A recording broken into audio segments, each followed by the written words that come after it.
Good morning from Ulungdo.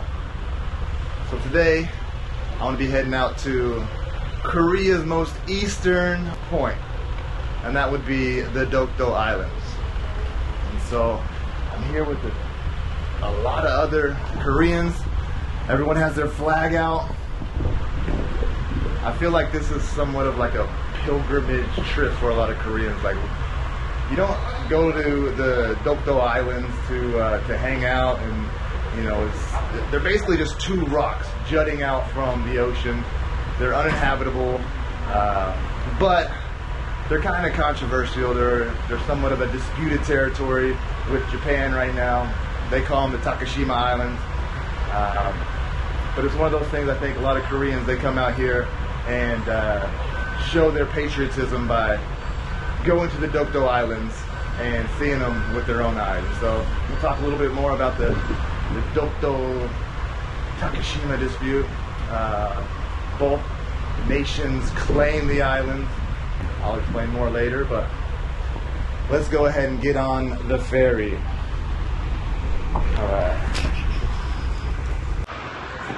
And the thing is, everyone's getting on this ship, obviously going to Dokdo, but we don't even know if we're going to be able to dock at Dokdo and get off the ferry, because these oceans are apparently pretty rough, and if the water's too rough and we can't even dock, then we're just going to circle the island, is what I've been told. And so hopefully the waters aren't that bad and we can pull up and we can get out. So hopefully. Hi.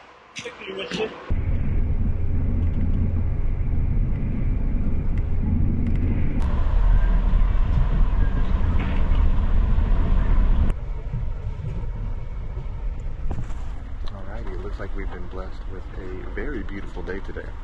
And we're going to be able to get off, maybe walk around a little bit, take some photos. Awesome.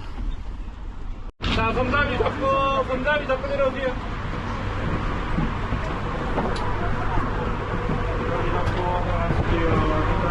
네, 검담이 잡고 내려오세요. First look at the Dokdo Islands, and they're pretty impressive. It's just a huge rock shooting out of the sea right here. I mean, these rocks are uninhabitable. There have been a few people that have lived here. Let's take in the scene real quick with everybody around. Everyone has their flags. Everyone's taking their photos. I'm not sure how long we'll have here, but let's just go have a look. Wow, it is beautiful out here. And so, before I start talking about this, I just want to let everybody know that I am not here as a representative of Korea.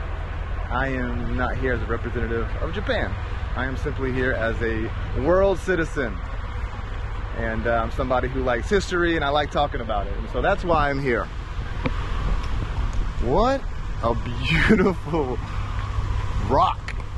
I mean, these are two islands right here, but we were watching a video on the way here, and it's all part of one volcano basically. And so we're all sitting on one huge piece of rock right here. And so these are the islands right here that are disputed between Japan and Korea. And so Japan, they still claim these islands. They say Korea is here illegally. Basically their whole argument is, after World War II, when they were told to give back all the territories that they had taken during World War II and prior, they were told to return all those islands. And so they were supposed to return the Dutch East Indies, Indonesia, Malaysia, Philippines. I mean, if you look at the Japanese Empire, it was huge. And they were told to return all that land. And so they still hold on to these two islands because, well, they are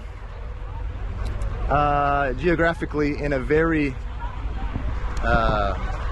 you know, they're in a good spot. They're like right in the middle of the East Sea, and They claim their biggest argument is in 1951 there was the San Francisco Peace Treaty, and in that treaty America decided what Japan basically was not anymore.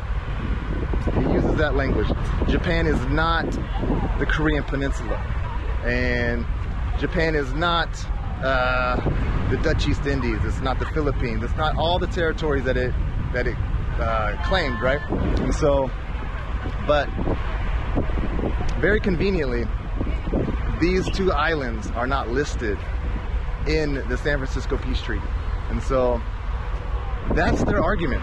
They're basically saying, since these two rocks are not in the San Francisco Peace Treaty and they were not told to give back these two rocks, then, well, their claim is that, well, we still have a right to them. And they want the world to ignore history. I mean, Korea has a plethora of documents. There are historical maps, hundreds of years old, that show these two rocks belonging to Joseon, belonging to Korea. So let's have a little walk around.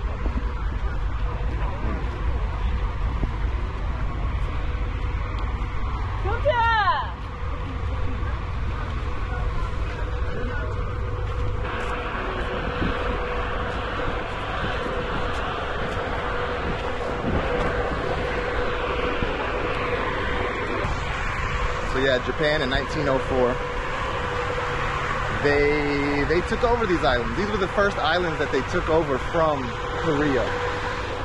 And then from here they went on to annex and colonize the Korean Peninsula for 35 years.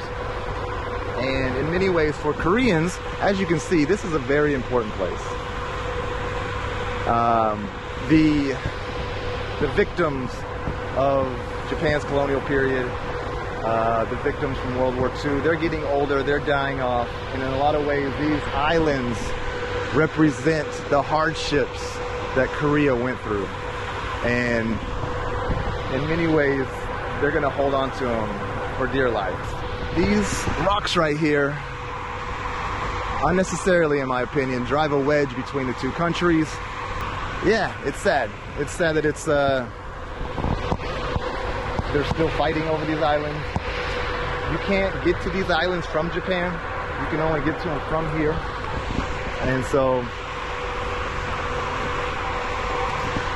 I believe in 1951, that's when the peace treaty was signed. Soon after that, Korea came over here and they built, they built a tower, they built something here that represented, okay, Korea is here, we're not going anywhere, we're taking them back.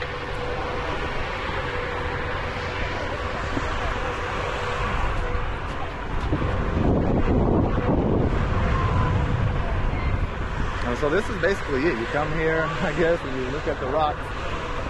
There's a staircase that goes all the way up there, but I don't think we're gonna be able to go up today. And so you come here, you take your photos.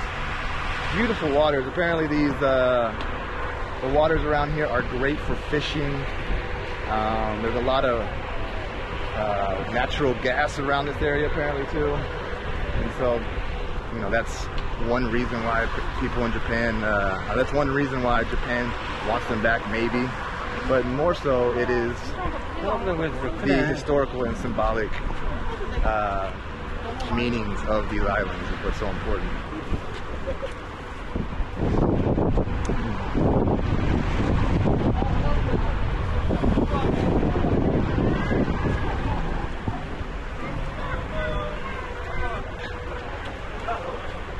Pretty damn impressive looking. Beautiful.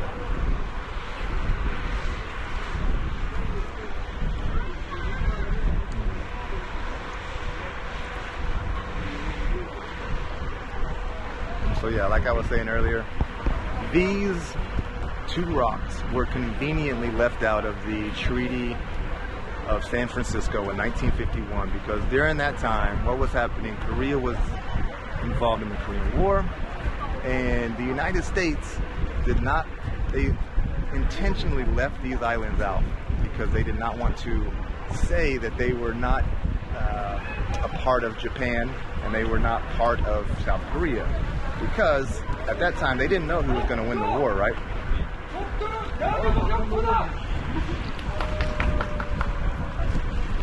And so America in 1951, they didn't know the outcome of the Korean War, and so if North Korea did eventually win, then they could claim these islands, obviously, right? And so America did not want that to happen. That's why people have said that's why they left these two islands off the document, off that treaty, and so kind of left it in the no man's land. I mean, at the end of the day, I just feel like Japan wants you to ignore history. They want you to ignore what happened during those 35 years of colonial rule here. They want you to ignore Japan's attempt to eliminate Korean culture. They wanted to eliminate and abolish the language. They had people here change their names. There's the whole comfort women and making hundreds of thousands of women here become sex slaves for the Japanese soldiers. And so it's tough, man. It's tough. I feel like Japan is wanting you to forget about all that and focus on the fact that in 1951, when they were told to return all the territories that they had taken, this was conveniently left off, and they're pointing at that and saying, look, we weren't told to give it back, so why do we have to? It's still ours. Korea is here illegally. That is their argument, and I just don't think it's a very strong.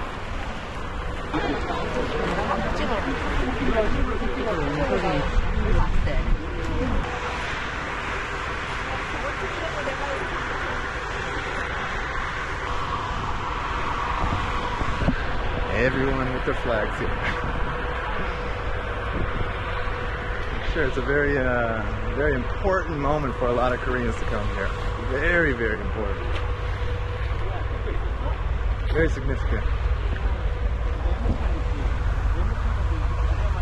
Man, it's just a massive, massive rock. It's really cool. I love just sticking up like a stalactite. There's a cave over there. It wasn't until 2005 that Shimane Prefecture, off the coast of, like the closest prefecture to these islands, they announced Takashima Day, February 22nd, 2005. They wanted it to become a national holiday, and so, but yet Shimane Prefecture, they bring it up and drive a wedge in between Korea and Japan. In my opinion, it's very unnecessary.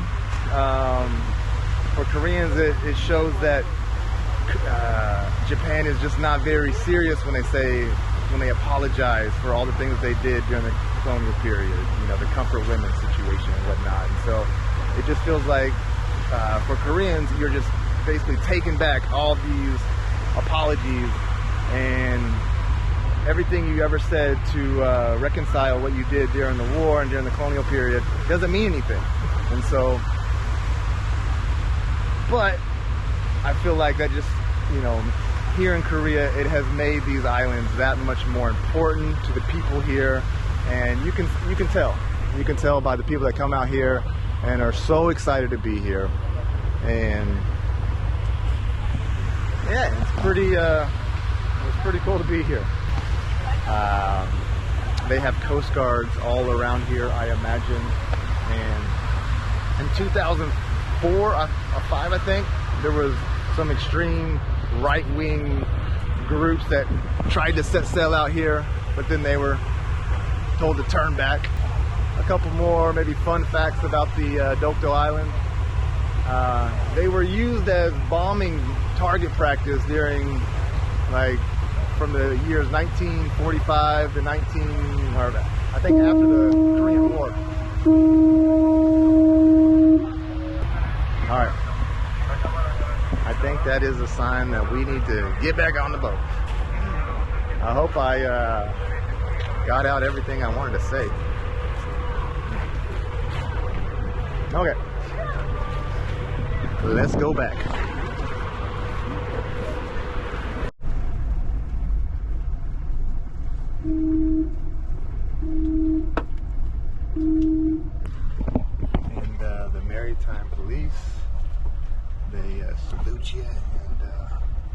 wave you off.